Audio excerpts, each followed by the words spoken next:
Okay, so I'm going to need you to reserve judgment because I know how this story sounds. A rental car, a Google Maps error, and a mountain road that turned out not to be a road. And me and my friend are stuck on a mountain in a Skoda. We start in chaos and end in Aveiro. Let's go.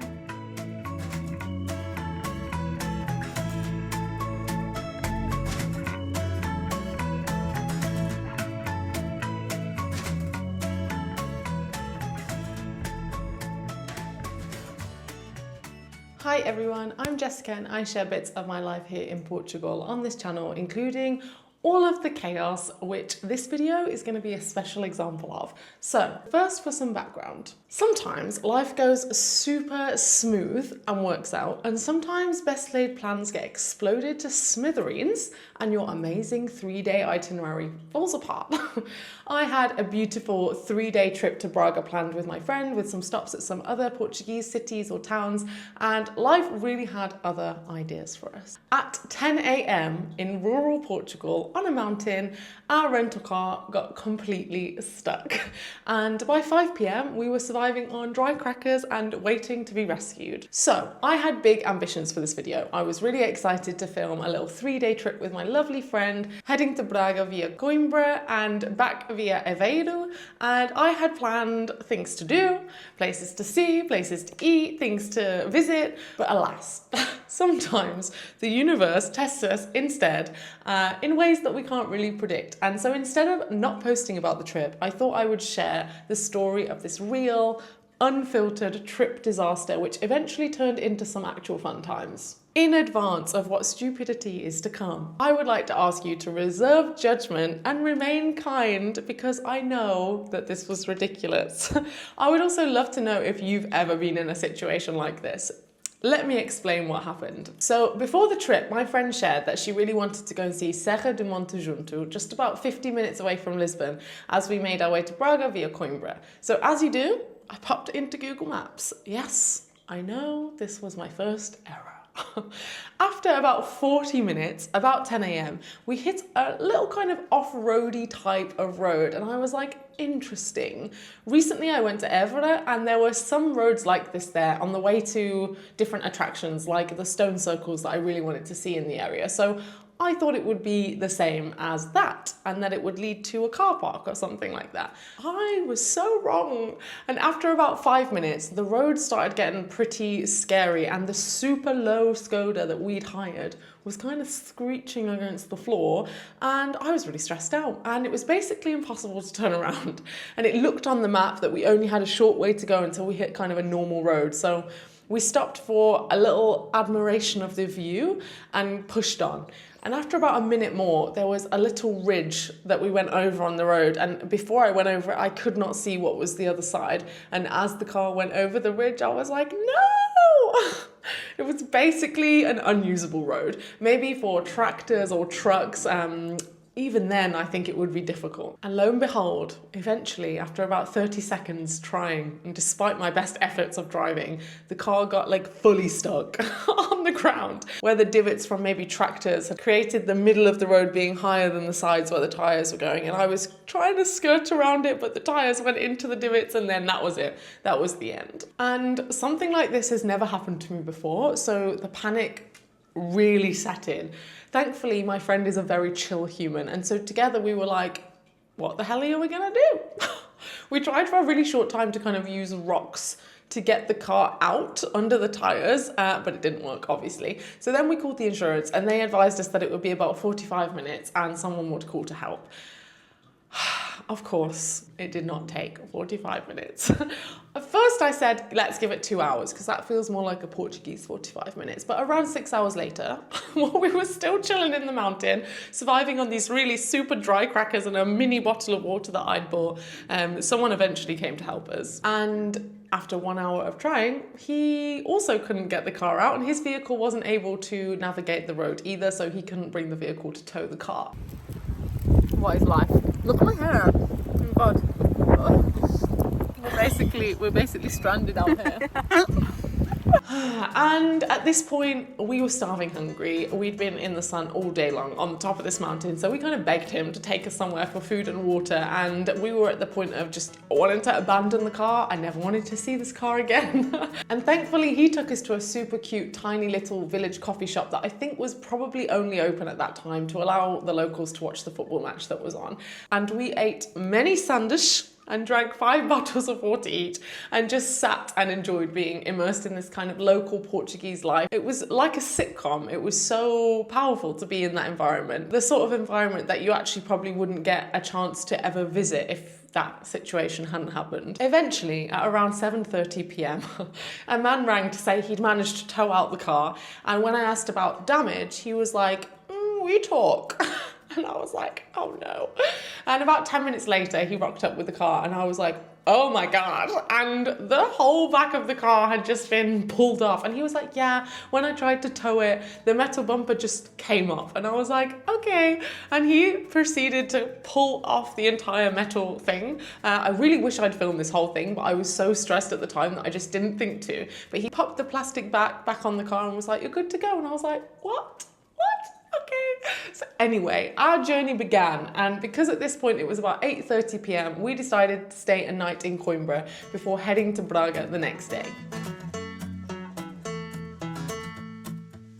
Anyway, Coimbra was beautiful. The next day I went for a run to try and expel some of the kind of stress and adrenaline from my body, and then we went to explore the university and the surrounding areas, and it was beautiful. I loved Coimbra. I'm really looking forward to going back again and exploring properly.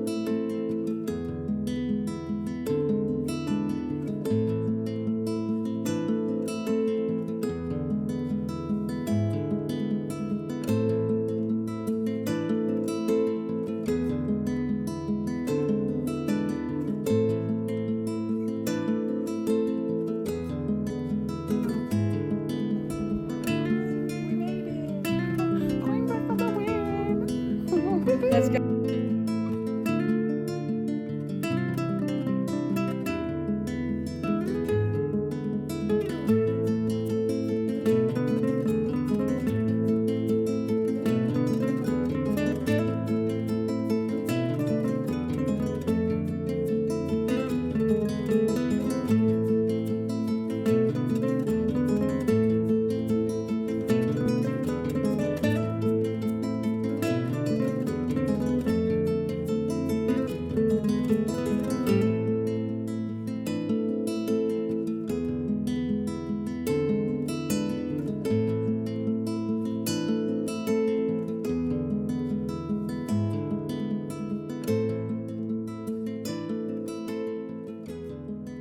When we got to Braga, I was really surprised with how different the vibe was from Coimbra. It was, again, really beautiful, but really full of like rich heritage, and we really just enjoyed wandering around the city and taking it in.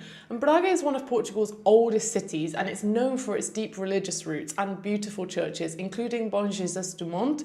It's actually a UNESCO-listed sanctuary. It has this sort of dramatic zigzag staircase that's just stunning, and we really enjoyed visiting this. Sadly, we didn't have time to try all the foods here, and we decided to cook at our Airbnb after feeling quite malnourished from having very beige food the day before in the form of crackers. And I can't wait to visit again and actually try the food, spend more time there.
The next day on the way back, we visited Guimarães, which is known as the birthplace of Portugal, where the country's first king, I believe Afonso I of Portugal, was born and began the formation of the nation. We loved looking around here. It's a really quaint, beautiful place. It kind of feels like you've stepped back in time somehow. It's got a lot of cobbled streets and Gothic buildings. We also had a look around Guimarães Castle. That was great as well.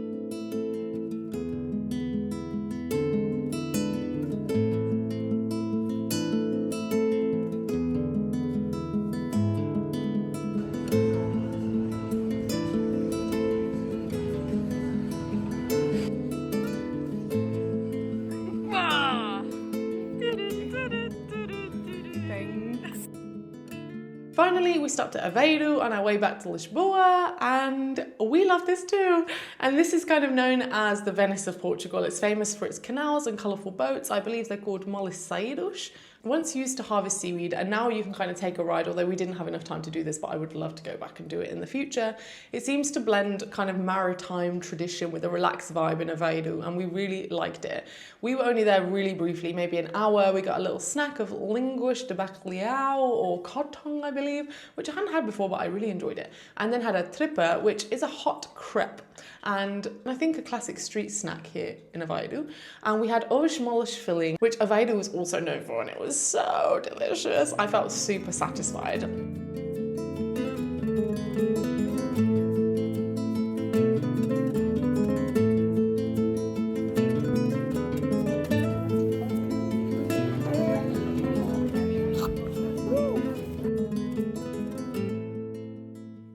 So although we managed to have a lovely time, the stress of the trip at the beginning kind of stayed with me throughout, and it really affected how able I was to plan things, film things, and also just really be present with the experiences. So I'm really looking forward to going back to all of the places we visited and properly enjoying them and maybe filming them properly. And honestly, I think I'll remember the kind of sitcom vibe of that tiny football cafe longer than anything we actually planned.